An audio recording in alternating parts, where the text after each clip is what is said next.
so I'm an airline pilot for Spirit Airlines. I've been there for 8 years. I'm also an instructor pilot there. You can see on the picture here on the far left side. In addition to that, I own and operate the 142 Flight Academy that you see over here, One Step Prep Academy. It's a 142 school. We'll get a little bit more into that, what that means, but essentially it's type ratings. A couple other things about me. Munoz Capital is a real estate portfolio that I own and operate. My wife and I have several duplexes throughout Florida with the plan to acquire many more throughout Texas and Florida. At the point right now is what we're looking. On the far right side, you'll see a picture of me. I'm also a competitive bodybuilder, and I'm actually training for a show next year in May, which a lot of this will tie into some of the mindset conversation and what have you. Unfortunately, right now on the cruise, my diet has kind of gone to hell for the plans of the prep. But with that being said, we get back to port tomorrow, and here's my plan for the next 2 days, if it helps any one of you. To lose 6 pounds in 2 days. Here's effectively what I'm going to do. I'm going to get off the ship, and I'm going to spend the next couple of days doing 30 minutes of cardio in the morning, a zero-carb diet for 2 days, and a gallon of water. If any of you do this, I guarantee you're going to lose 6 pounds in 2 days, and then we'll be back on track to look something a little more shredded like that. In addition to that, I've written several books. One of them here is a type rating Playbook to Success. It's a book that's very generic. It's not aircraft or type specific, but it essentially goes through what you would expect throughout a type rating, what the ground school looks like, what the oral portion looks like, what the check ride looks like. And then in addition to that, flight plan, which is very much focused on finance, mindset, if you will, which is some of the topics we're going to get into here today. And also communication. And then finally, the AX3 certification program, which is basically a train the trainers or a fundamentals of instruction type program that we offer at the 142 Academy. All right, so how many of you have seen this before? This is basically an excerpt from a passenger safety briefing card, right? And I think this image here, it has a lot of life lessons that we can apply. And if we look closely, essentially we have a lady who's pulling the oxygen masks, right, from the passenger service unit, bringing it down, placing it on herself, and then finally in the far right picture, helping her child or whomever that may be right next to her, right? And so what I want to illustrate about this illustration in particular is that it very much shows us that we have to be selfish to be selfless. In other words, we have to take care of ourselves before we can take care of anybody else. We really cannot give what we don't have, if that makes sense. And ultimately, what I like to define and think of when I see people in life in general is we tend to have a few different types of people. The first would be selfish. Let's just talk about the selfish person. And you may sit there and think, I'm not the selfish type. But I guarantee you if I were to sit here and take a picture of all of us and then somehow put it on the screen, you would pretty much probably first look to who in that picture first. Probably yourself, right? And if you look good in the picture, it's a great picture.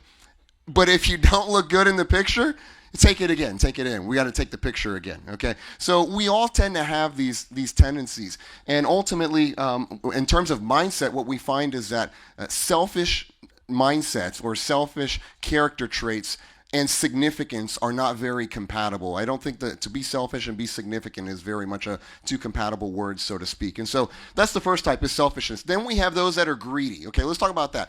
Greedy would basically be, I put on my mask and I'm getting oxygen, but it's not enough oxygen. So I'm just going to take the mask of the person sitting next to me and the other person sitting next to me because the one mask isn't enough, right? And so that would be the type of person that we would say or categorize as greedy. Then we have the selfless. Imagine for a moment that this was a mother and her child, and she thinks, you know what, I'm going to abandon myself and I'm going to save my child. I'm going to go ahead and place their mask on first, right? So I'm going to share with you, let's think for a second if that were to happen, okay, if that were to actually play out that way. Saturday, as soon as we get back in port tomorrow, Saturday, I fly for Spirit. I'm going to go fly to St. Croix. This is what's on my schedule. At 11 a.m., I'll be blasting off on my way down to St. Croix. I've done the flight enough times, I could tell you, we're probably going to go at 37,000 feet. It's 2 hours and 43 minutes. Imagine if we're halfway through the flight, and all of a sudden, we have some rapid depressurization. And this plays out where that mother or that father turns to the person next to them and puts on their mask first and completely abandons himself. What do you think would probably happen to them? Yeah, you'd probably go hypoxic, right? Because they don't have oxygen themselves. I mean, they'd probably be okay momentarily until they go hypoxic, at which point that's safe, because they don't have, so they can't give. And so ultimately, the point I'm getting to, and the way I try to lead my life in all aspects, is to be in a position or a place of having so that you can give. And that's true of knowledge, having knowledge so you can instill it or deploy it on your students, and monetary means and financial means, having it so you can give it. I think very much being in a place of having is the only place really where you can act on to give. And so today what we're going to do is we're going to assume for just the time that we're here, a little bit of a selfish approach so that we can ultimately be selfless. We're going to work on our mindset and our mental fortitude so we can ultimately go out and deploy the things you're going to learn here today in a selfless approach. All right? All right. Perfect. Okay, you heard me say selfish and significance. These two words don't go together, at least not in my opinion. Oh.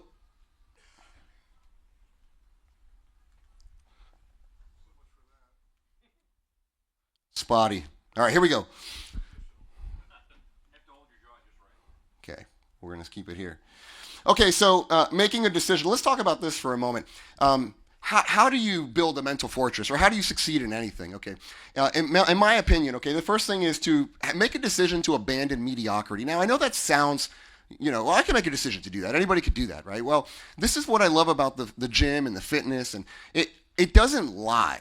You either put in the time and get the results, or you don't. There's really nothing you can do to try to circumnavigate the end result. And a lot of times when we talk about a mental fortitude mindset, even mental health, what we were just talking about, do I need help? Do I need help?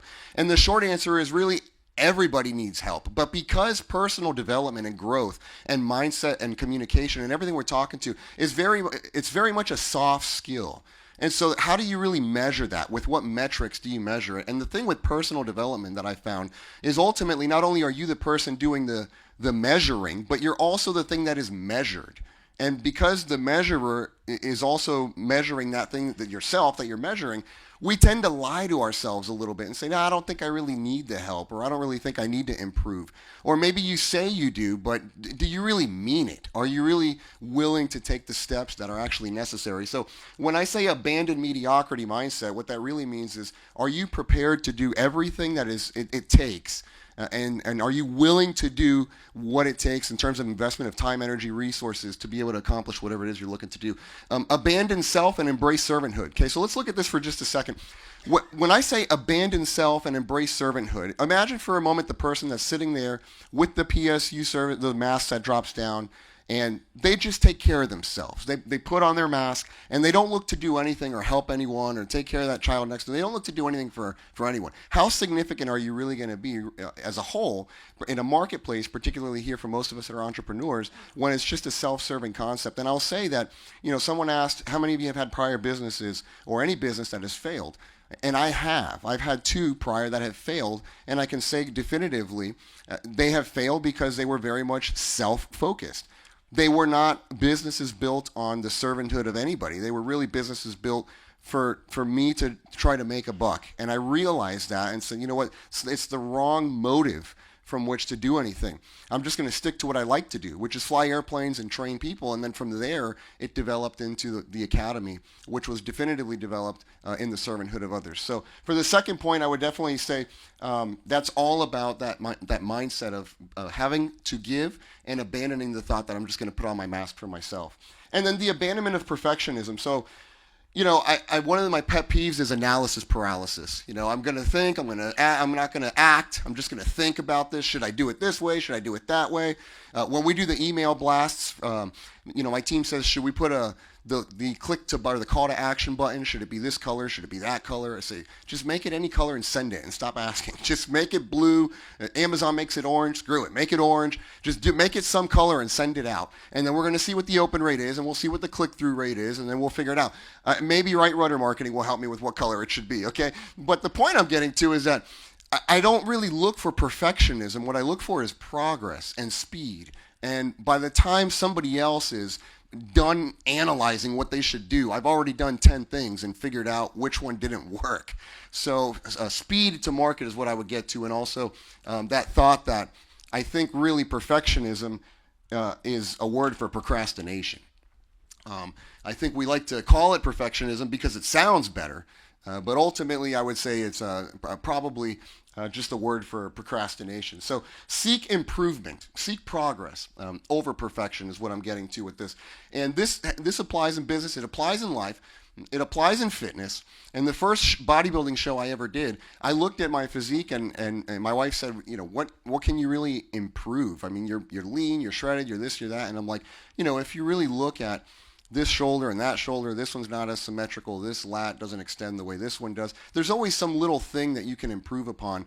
And when I first met John and Martha King, back in about 2015 timeframe, they told me something that has always stuck, which is your business is essentially an ice sculpture, and you are chipping away at it. And there's always going to be some other thing that you can chip at, but ultimately in the end you'll have a masterpiece. And I think the masterpiece, you don't make a masterpiece to just hang it on your bedroom wall and only you get to enjoy it. You put it out there so everybody else can enjoy it. And so know that there's always another level and there's always a better improvement to that masterpiece. And ultimately when you're doing it for somebody other than yourself, and you're placing that servanthood above self. I think that's very much what they stand for, hence what we learned about using the terms you this morning, etc. I think that goes a long way in how motivated you'll be to do anything. Embracing the journey. So, this sounds cliche. Just embrace the journey. The view at the top is not all it's made out to be. The journey is really what builds the character and all these things. Well, I very much agree with that. I think that there's a lot to be said about that. But, what I would very much tell you is that when it comes to mindset and mental fortitude, the hardest person to lead, I believe, is yourself. And it's tough to really be effective leading anybody else if you don't lead yourself well. And part of leading yourself well is embracing the journey. That improvement takes intentionality. Climbing is uphill. You're not going to slide to success. You're very much going to climb there. And there's several things which we'll go through here. I have a couple points on that in terms of things we can utilize to climb and be more intentional in our uphill battle. But embracing the fact that it is an infinite battle, and it's not something that you're just going to reach the summit and think, I've succeeded and I'm done. It's very much another level and a self-discovery of what's the next thing that I can do here. Interestingly enough, just for some quick trivia, how old do you think I am? By the way, I've been asking this question to many people on the ship throughout the time that we've been here. How old would you say I am? Just a guess. 39? Man, I got to shave. 37? 33? 43? 43. Okay. All right, we're definitely shaving. I'm 31. All right, I'm 31. Started flying when I was 13. But the reason I'm sharing that with you is because Spirit hired me at 24. And I'm out here flying this Airbus 320, and I always thought this is all I ever want to do. I mean, I would get down and pray on my knees and say, I just want to fly big airplanes and be an airline pilot. And here I am at 24, and then I'm looking out the window one day. I'm at 38,000 feet. We're cruising off to LAX, to Los Angeles, and I'm looking out the window and I'm thinking to myself, I'm here. I made it. And then it dawns on me, I have like 40 years of this left. Like. What the hell am I going to do here for 40 years? This can't be it. And then I'm like, okay, so I upgrade to captain. Okay, that's cool. But then instead of looking out this window, I just get to look out that window. And instead of doing my, it's a side stick. We don't have the control column. Rather than use the side stick in my right hand, I get to use it in my left hand, So, okay, so let's say I upgrade in 3 years, which is the average upgrade time. So then what? I have 37 years of looking out of that window. Then what can you do? Well, then you can be a line check airman. Okay, so now I don't get to sit in any seat. I get to sit in the jump seat and then observe everybody else fly. And then rather than look through one window, I'll look through both windows. But the point I'm getting to is it's like, okay, there has to be more. I'm here, I'm doing it, there has to be more. And that's ultimately why we have the school. Because I found, I'm very fortunate, I'm blessed, I don't have to choose. I'm going to fly or I'm going to teach. I get to do both. And flying really is actually very relaxing because the phone doesn't work at 38,000 feet. So nobody can call and the emails don't come in and all these great things. But the point I'm getting to is that what more can there be that would develop me further and most importantly, be impactful? And I think education and instructing as a whole, we all understand that it's very impactful in an exponential way.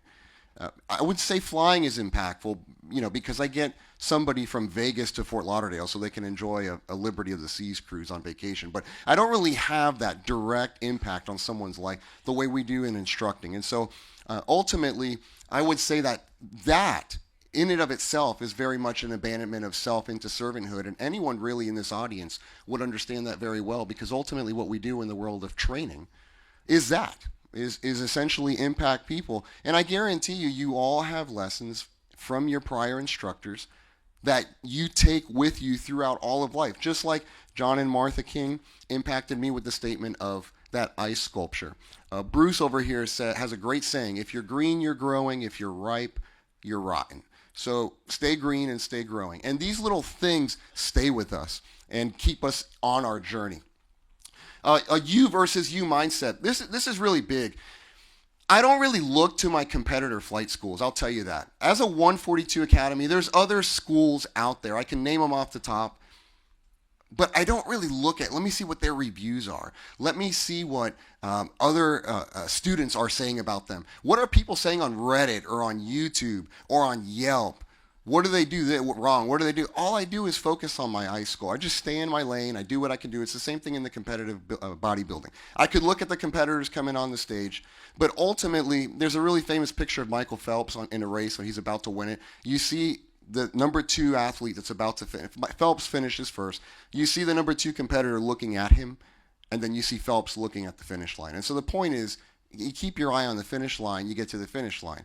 And if you keep your eye on your competitor, ultimately you come in second. And with a company like One Step Prep, one being in the company title, I don't think coming in second is very good. And that being said, we focus on ourselves, we prioritize ourselves in the same way that I prioritize me so I can go and lead our team, so we can lead our instructors and they can ultimately lead our students.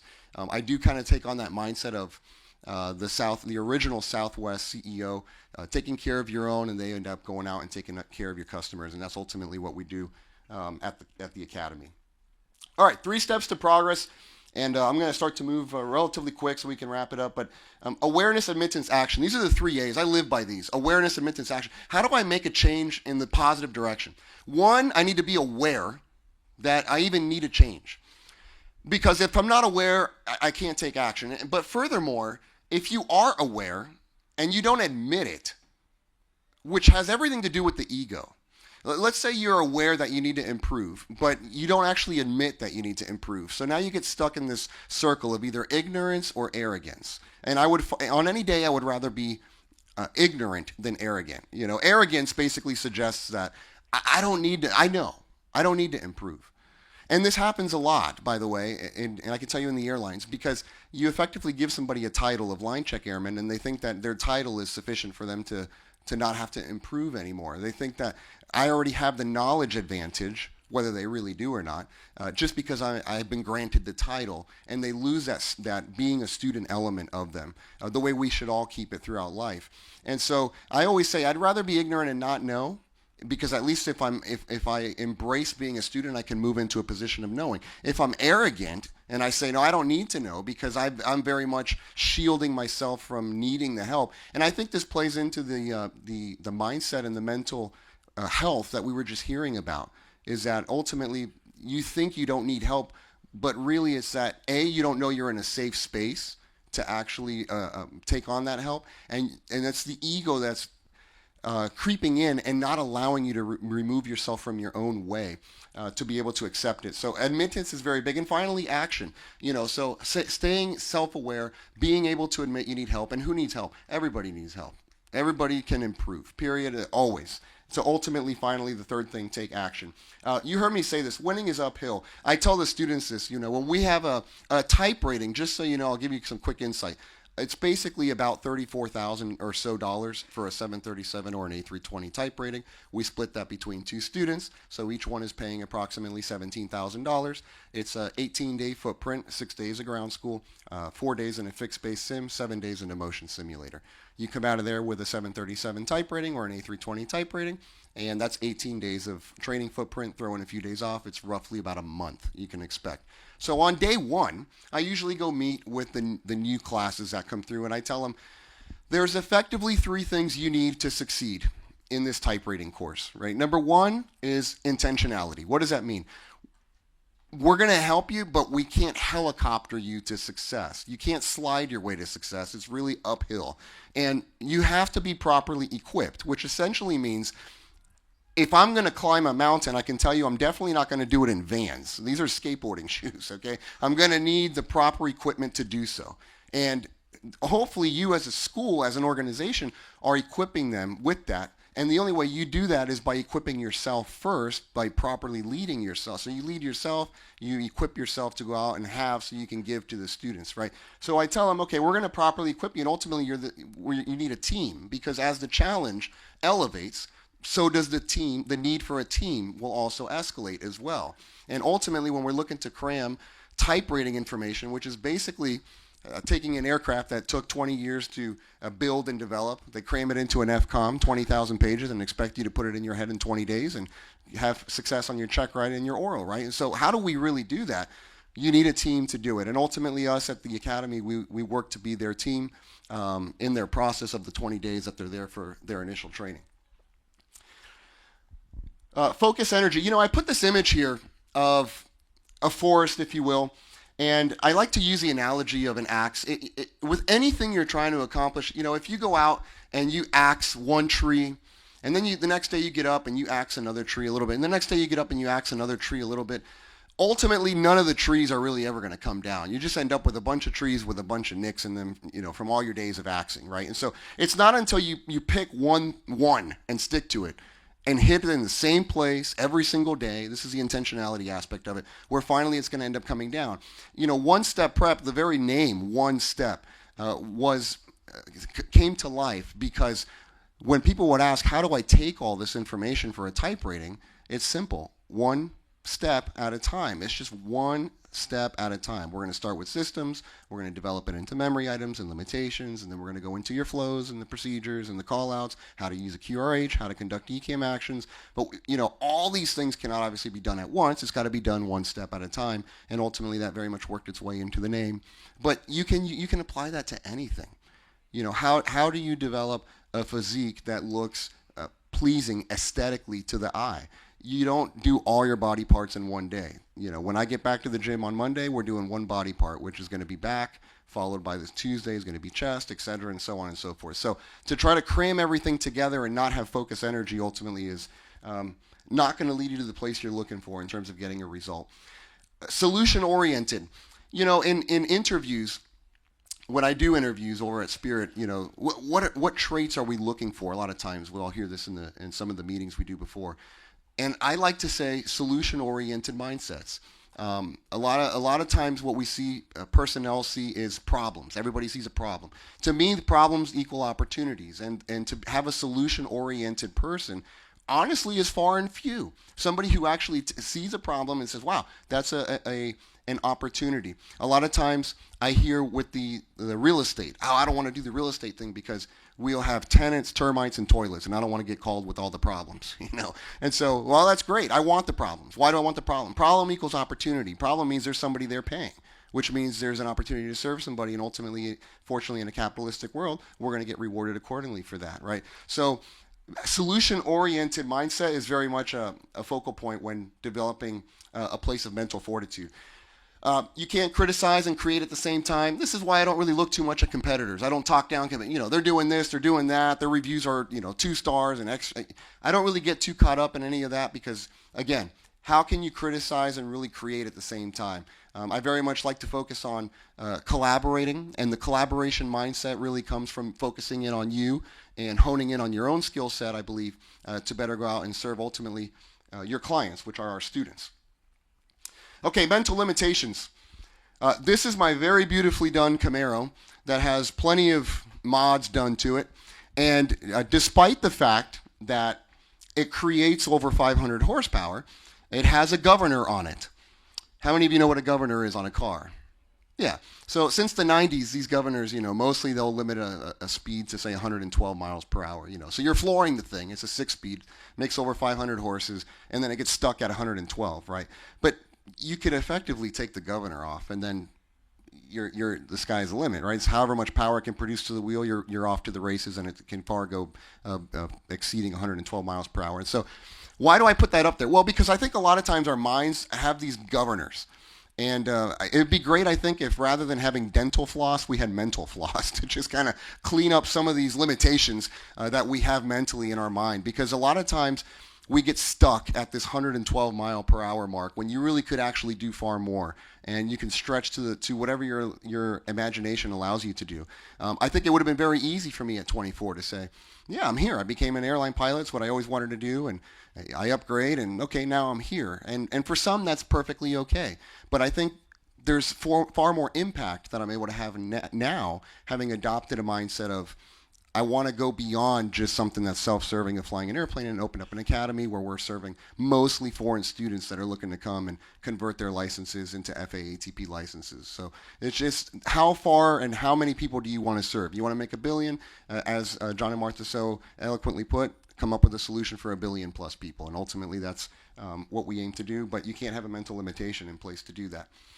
Small wins are big wins. So, momentum is crucial. A train that's stopped is very much difficult to get moving. A jet, I can tell you, an A320 loaded up with fuel, it takes about 50% N1, maybe 45 to get the thing rolling. That's a considerable amount of thrust. I mean, if you're in an alley area, you probably don't want to put anywhere near more than that. You can cause damage potentially to personnel and equipment behind you. But what's interesting is once you're rolling. We effectively just use breakaway power. We get going, we pull the power to idle, and then we just coast using momentum. And this is basically true with anything in life. Once your wins start to compound, and then before you know it, exponentially, you're doing more and more and more and more. And so having these small wins will finally accumulate into larger wins. Getting up and doing the 30 minutes of cardio that you didn't really want to do, if you're able to do that consistently over a 16-week period, I can tell you definitively from experience, you're going to get shredded. It will happen over time, assuming you can stick to the diet and not get on a cruise ship for 5 days. Okay, so they also, obviously these small wins build confidence. It builds self-respect. You respect yourself. A lot of times when I see personnel not living by the golden rule of treating others the way they want to be treated, they're projecting their own disgust and dissatisfaction in themselves. So that's why I say lead yourself well, so that what you put out into the world is ultimately a good self-reflection of what you feel internally. And if you feel good about yourself because you lead yourself well, these small wins are going to compound into larger wins. 5 simple steps. This will be basically the last of it. I'll turn the mic over. But remain a student. Be green and growing, not ripe and rotten. Even the best of instructors. I did an interview prep for somebody who flies over at EasyJet, and he said, they're going to interview me for this instructor position at EasyJet. And they're going to ask, what do I think is a character trait of a great instructor? And I said, I think a character trait of a good human being, period, is to remain a student, which essentially means realize you are always deficient somewhere. And it is in recognizing that you can continue to grow. So staying green and growing, remaining a student. Setting measurable targets. Notice I didn't say setting attainable targets. Obviously having an attainable target is important, but setting something that you can actually measure is also very important, because where there's measurement, there's progress. And recognize that in personal development, you are the thing being measured. So you might lie to yourself. Just realize that is very much a possibility in the realm of personal development. Plant daily, which is the intentionality portion. Give more than you take and live lightly. What is it? What do I mean by live lightly? I don't want anybody to miss this. What I mean by living lightly is the following. I love this venue as a business conference venue. I can tell you, if we do this again next year, we're definitely coming on a cruise ship next year for the venue. I know that some personnel will say, "Oh, it's a business event, and on a cruise ship there's so much fun activity going on." Yeah, it's okay to have fun. I think it's okay to have fun. We're all human beings that want to have fun. And with that being said, when I go to Watts, for example, which is a World Aviation Training Symposium, we're going in April of next year. It's a massive event. Boeing is there, Airbus is there. It's this huge event. They've got all the cookies and the carbs. They don't have the flow rider. I'm sorry, and it's a great event, but they don't have the ice skating rink in the Quest game. But the point I'm getting to is that even the technology that's there, okay, they have the virtual reality and the AI and the CBTs and everything that is being pushed is more and more digitalization, less and less human touch, which is why the banner, which is that one that we're going to take next year to Watts, says FAA approved training with the human touch. The more we get into a digital world, I think the more valuable it will be to actually have human touch. And this really, in my experience, we'll do a quick survey. How many of you, let's say you call your bank, Bank of America, Wells Fargo, whoever, you call them and you need to speak to someone. So you're listening to on the call and you're like, hey, press 1 for accounting, press 2 to check balances, press 3 for such and such. So sometimes you press it goes to a recording. So now you call back, you press a number that doesn't even apply to you just to see if you can talk to somebody. How many have you done that? Okay, so now they're getting smart and they say, well, you know what, we'll put an AI voice because it sounds like a human being. But then you realize maybe you might get tricked at first. You're like, oh, you start actually talking to the robot, right? Hi, this is Pam from Wells Fargo. Hey, Pam, how's it going? Right? It's like, okay. And then before you know it, you're telling them a life story, and then you realize they ask you something off topic, and you're like, man, I'm talking to a robot the whole time. Right or wrong? Yeah, okay. So then you get annoyed, and you're like, I want to talk to a person, not a make-believe person, because ultimately, souls want to connect with souls, not with a robot. And we are moving away from that, I see, unfortunately, through the advent of CBT. And I think don't get me wrong, I think there's a place in virtual reality for you to sit there with one of these MetaQuest headsets, and I can take you through an A320 or a 737 cockpit and walk you through what a flow looks like. But you need someone there to walk you through it. In my opinion, I think it very much goes very far when you have somebody there who's actually walking you through it. So that's that human touch portion. So live lightly. Live lightly means have fun. It's okay to have fun. Don't worry. It's not like any of us are making it off of planet Earth alive anyways. Okay? It's okay to go ride the flow rider. So I very much appreciate your time. And hopefully what we get out of this is to live intentionally, to be green and growing, to be a student, to live and love lightly, and hopefully go out and ultimately just serve others is ultimately the message I would say. And in doing so, you're going to find that you'll build your own mental fortress. You'll lead yourself well to lead others well. You'll serve others well. And that'll be more than enough to be in a place of good mental health. All right. Thank you all very much. Appreciate you. Thank you, Joe.